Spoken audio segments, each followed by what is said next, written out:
Continuamos na quinta parte do documento final do Sínodo sobre formar um povo de discípulos missionários. Pela própria natureza deste capítulo, depois de termos escutado sobre a conversão das relações, dos vínculos e dos processos, o acento agora é na formação. A formação do povo de Deus e também um acento na formação dos candidatos ao ministério ordenado. E hoje eu tenho uma grande alegria, estamos com a casa cheia, você vai ver, de receber 3 convidados para este bate-papo. A irmã Maristela Ganassini, ela é religiosa das Filhas do Sagrado Coração de Jesus e assessora da Comissão Episcopal para os Ministérios Ordenados e Vida Consagrada da CNBB. Irmã Maristela, bem-vinda ao nosso programa. Muito obrigada, é uma alegria poder estar aqui junto com você e também junto com os outros convidados. Isso. Tenho aqui também Dom José Albuquerque, ele é bispo da Diocese de Parintins, no Amazonas, e é membro da Comissão Episcopal para os Ministérios Ordenados e Vida Consagrada da CNBB. Dom José, uma alegria também tê-lo aqui, muito bem-vindo. Obrigado, é um prazer, uma honra estar aqui. Trago o abraço do povo de Parintins, da nossa querida Amazônia, ao povo mineiro, que sempre nos acolhe tão bem. Obrigado. E o padre Wagner Moraes, ele é da Diocese de Osasco, em São Paulo, e é o presidente da OSIB, a Organização dos Seminários e Institutos Filosóficos Teológicos do Brasil. Padre Wagner, também é uma alegria tê-lo aqui mais uma vez. Marcos, é uma alegria, de fato, retornar aqui contigo, com Dom José, com a irmã Maristela, que são pessoas especiais no trabalho e na missão hoje da OSIB aqui no Brasil. Isso, a gente está aproveitando, né, esse programa, esse espaço, porque um encontro importante de formação para diretores espirituais que acontece em Belo Horizonte. Então, o chamamos para essa conversa que entrou bem na linha do que a gente estava refletindo aqui no nosso programa Igreja Sinodal. Tem vários pontos nesta quinta parte do nosso documento final que falam sobre o aspecto da formação. Quero começar ouvindo você, irmã Maristela, porque antes da gente entrar na formação específica do povo de Deus, na formação dos candidatos ao ministério ordenado, na formação para a vida consagrada, o documento fala de uma consciência vocacional e missionária que é um fruto que implica a sinodalidade. Como é que a gente pode despertar essa consciência nas nossas comunidades? Bem, primeiramente eu acredito que um compromisso pessoal, né? No momento em que todos os cristãos sentirem a necessidade de cuidar e proteger da sua vocação, a partir disso pode-se ter a consciência sinodal, a consciência missionária e essa busca de um trabalho vocacional integrado, onde a gente faz parte deste caminho de transformação. A importância de nos dedicarmos como seres humanos neste caminhar, porque ninguém faz um milagre diante do serviço de animação vocacional, diante do processo de formação. É necessário um empenho pessoal, mas também uma abertura por parte da igreja, uma abertura por parte das paróquias, das nossas comunidades, para que de fato aconteça esse caminhar juntos, o estar em comunhão, estar em sintonia. Isso também é uma ruptura de uma mentalidade, ou seja, de forma... Vocação é só quem vai para o convento e quem vai para o seminário, né? Exatamente, é falar de todas as vocações. É partir do princípio que a primeira é a vida e depois trabalharmos. A vocação da família é tão importante, o berço de onde surgem todas as vocações. A vocação laical com um papel tão importante e significativo na nossa igreja, sendo sal, sendo luz. A vocação sacerdotal e também a vocação religiosa, o todo da igreja. Precisamos de todos os membros para que esse corpo fique fortalecido. Uhum. Me parece importante a gente pensar essa dinâmica da formação no processo da transmissão da fé, da celebração da fé, da vivência pastoral nas nossas comunidades. E aí, Dom José, um ponto que eu queria trazer aqui para a nossa conversa, que fala no parágrafo 143 de que é necessária uma formação integral, contínua e partilhada. Como é que a gente pode perceber essa formação? A expressão integral me chama muita atenção, também como um convite, um reflexo dessa sinodalidade. Como é que a gente pode pensar isso para as nossas comunidades, para a nossa realidade de igreja hoje? Primeiramente, a gente tem que agradecer muito ao Papa Francisco por estar nos possibilitando aprofundar essa temática. A questão da formação, se a gente vai olhar na história, desde o Concílio Vaticano II já se pedia essa formação integral, onde todos os membros do povo de Deus deveriam ser não apenas instruídos na fé, mas ajudados a compreender a sua vocação e a sua missão.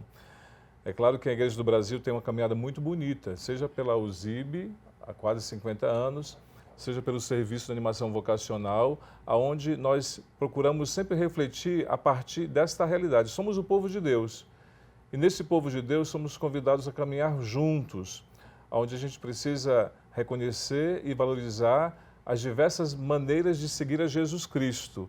É claro que isso vai sempre nos apontar para esta realidade. Nós somos uma igreja sinodal, não apenas nas ações, mas principalmente na maneira de ser. Então, é um convite para podermos mudar essa mentalidade de ter uma formação apenas do ponto de vista intelectual. É claro que é importante conhecer a doutrina, conhecer a história da igreja, os aspectos teológicos, mas isso envolve toda a pessoa. E não só toda a pessoa, mas toda a comunidade. Todas as pessoas são chamadas a serem sujeitos desse processo. Então, é um tempo, é ao mesmo tempo de renovação, mas de resgate a tudo aquilo que a igreja sempre pediu para que acontecesse nas nossas paróquias, dioceses, casas de formação, onde pudéssemos ter a participação de todos, né? Então, a formação não é apenas para alguns, não pode ser um privilégio apenas daqueles que pensam numa proposta vocacional, ir para o seminário ou para os conventos, mas a formação, antes de tudo, tem que ser um direito de todos. E a formação integral, que engloba aspectos humanos, por isso que a gente precisa, de alguma forma, da contribuição das nossas lideranças leigas, né? Todas as pessoas que fazem parte da comunidade. Isso também acontece na casa de formação, para formar o futuro presbítero, para formar o futuro diácono, para formar a futura religioso, nós precisamos de sempre ter uma equipe, né? Então, é nesse trabalho harmonioso e integrado que a gente vai poder valorizar todos os aspectos da nossa vida, e a nossa fé tem sempre que nos lembrar que nós estamos no mundo e precisamos enfrentar os desafios dos nossos tempos. Então, tudo nos interessa, nada é estranho nesse processo de formação. Interessante esse elemento que Dom José traz sobre a formação, a participação dos diversos atores, das diversas pessoas nos processos formativos, porque esse, inclusive, é um pedido que vem aqui, Padre Wagner, e o senhor que está diretamente ligado já há alguns anos na formação, né? Que é exatamente a que aparece a palavra, a insistência na necessidade de uma formação em que participem juntos homens, mulheres, leigos consagrados, ministros ordenados, candidatos ao ministério ordenado. Então, queria assim que a gente pudesse trazer esse elemento de abrir essa formação e também um ponto, e aí eu faço aqui uma citação literal, devemos investir na formação dos formadores. Como é que está sendo também feito esse processo? O senhor, como presidente da USIB, acompanha bastante esses processos aqui na igreja no Brasil. No Brasil, nós temos, enquanto USIB, 3 encontros importantes que já integram alguns formadores de algumas áreas. Esse agora que está ocorrendo são os dos diretores espirituais. E o que para nós, né, para a nossa equipe, esse ano teve uma novidade. Nós temos uma religiosa que é orientadora espiritual no seminário. Já é uma abertura que o Papa Francisco pediu a partir do sínodo, e nós temos ela participando conosco do encontro. Então, já é algo importante para esse tempo e para responder às necessidades desse tempo. Então, nós temos orientadores espirituais nesse encontro, temos também o dos formadores, os reitores, que acontece no mês de julho, que a gente reúne os formadores do Brasil para trabalhar também as temáticas importantes da formação do formador, né? Porque, ou seja, é cuidar de quem cuida dos outros também, né? Cuidar daquele que cuida. E temos um encontro com os psicólogos e as psicólogas que também trabalham nos seminários. E é algo que também vem crescendo muito, né? Hoje nós temos uma participação ativa de psicólogos trabalhando nas casas de formação, e isso tem ajudado. Quando fala dessa formação integral, a gente logo pensa, né? É todas as dimensões da formação e que trabalham em comum, né? Também, não poucos seminários hoje têm uma experiência bonita junto com a unidade pastoral familiar, né? Nós temos ouvido alguns seminários que têm trazido já a pastoral familiar para trabalhar com as famílias dos seminaristas. Então, isso também ajuda na formação. Então, diversos formadores, diversas áreas que vão trabalhando desde o aspecto da família até a vocação daquele candidato. Então, é outro trabalho bonito que a gente vê realizando hoje no Brasil, né? Então, é algo importante também para essa formação integral, né? Quando fala do investimento na formação, é algo muito, de fato, importante, né? Porque nem sempre os formadores são tão vocacionados assim, né? Sim. Somos meio que escolhidos, às vezes, assim, e nem sempre muitos querem assumir aquela função porque sabem os desafios que enfrentam. Mas é um serviço que a igreja pede aos padres. Então, alguns aceitam essa missão e, claro, buscam, a partir da proposta, do currículo da própria diocese, daquilo que necessita, aquilo que o bispo próprio orienta, e alguns buscam essa formação. Além dessas formações que nós temos, que a USIB promove, também buscam formações pessoais, vão fazer cursos de especialização para formadores, vão fazer cursos na área de psicologia e de outras áreas de ciência também. Para quê? Para poder melhor servir naquilo que lhe compete como reitor, como formador do seminário, como alguém que está colaborando num processo. Então, nós temos isso hoje também acontecendo. Ontem mesmo, eu ouvi de um padre, diretor espiritual, dizendo, olha, eu espero sempre esse encontro, porque mesmo que a diocese fique perguntando quem vai, quem não vai, eu sou o primeiro, porque eu sinto a necessidade de me formar para melhor servir. Que maravilha. Achei bonito o testemunho, né, do padre de um regional nosso. Então, ele disse isso, eu preciso me preparar para melhor servir a minha comunidade. É um caminho necessário e urgente da gente pensar nessa formação, oferecer esses caminhos, espaços, né, abertura para que isso aconteça de maneira integral na nossa igreja. Nós vamos fazer uma pausa, um intervalo bem rapidinho nessa conversa muito especial sobre a formação a partir do documento final do Sínodo e já já a gente está de volta.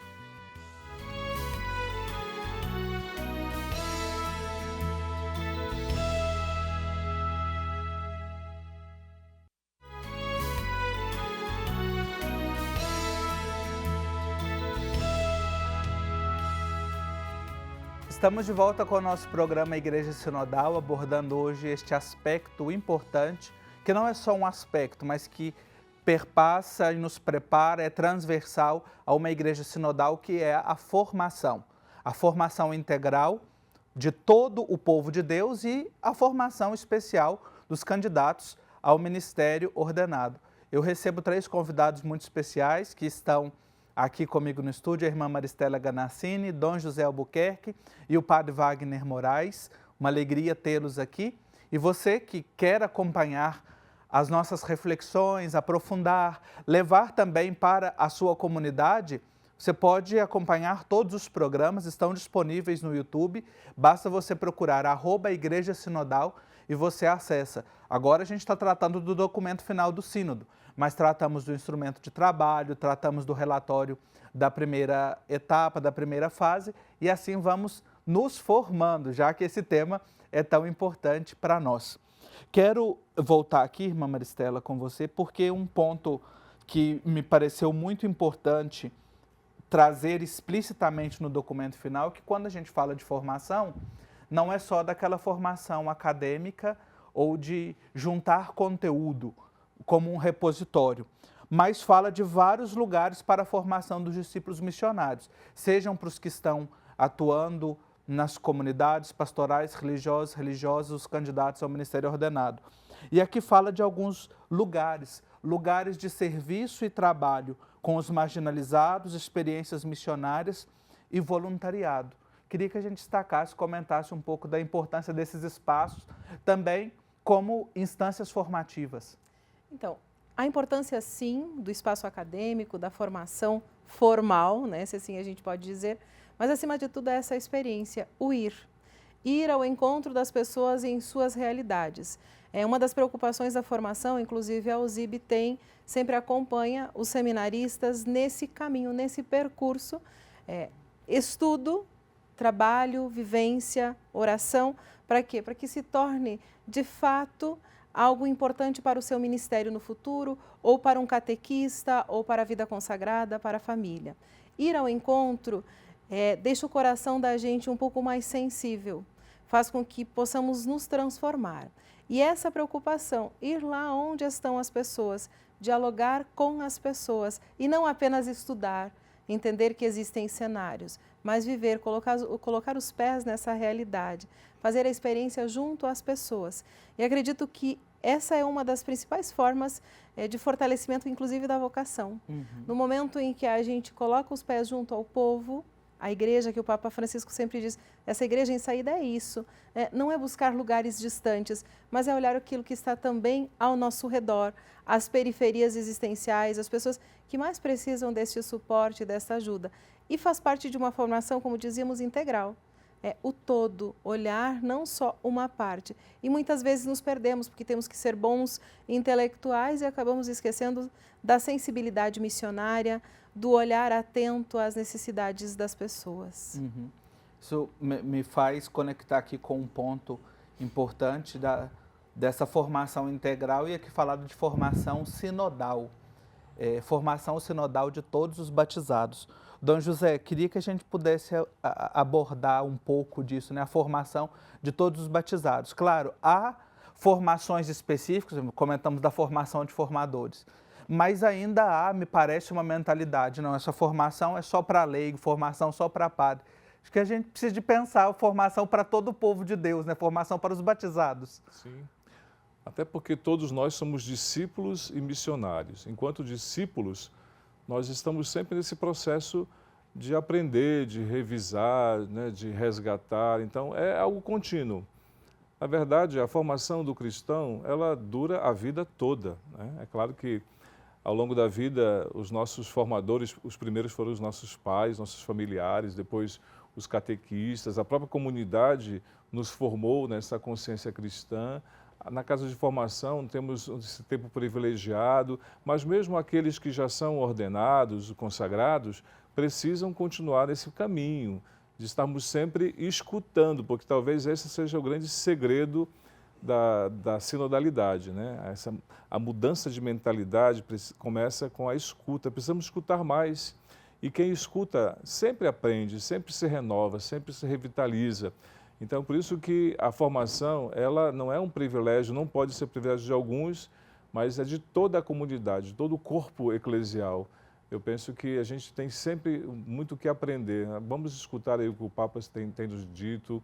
A Igreja no Brasil tem um caminho muito bonito, muito sólido em relação à formação, seja para os candidatos ao Ministério Ordenado e Vida Consagrada, seja na formação permanente dos presbíteros, diáconos, até dos bispos. Os bispos também participam de cursos, de seminários, porque a gente nunca consegue entender tudo e dar respostas a tudo, porque vivemos tempos tão complexos, mas isso é bom e precisamos sempre cultivar essa humildade de buscar, de procurar de ouvir mais, procurar de alguma forma interagir mais, não apenas com aqueles que comungam da mesma fé. O desafio maior também é escutarmos e estarmos próximos daqueles que manifestam outras maneiras de seguir a Cristo.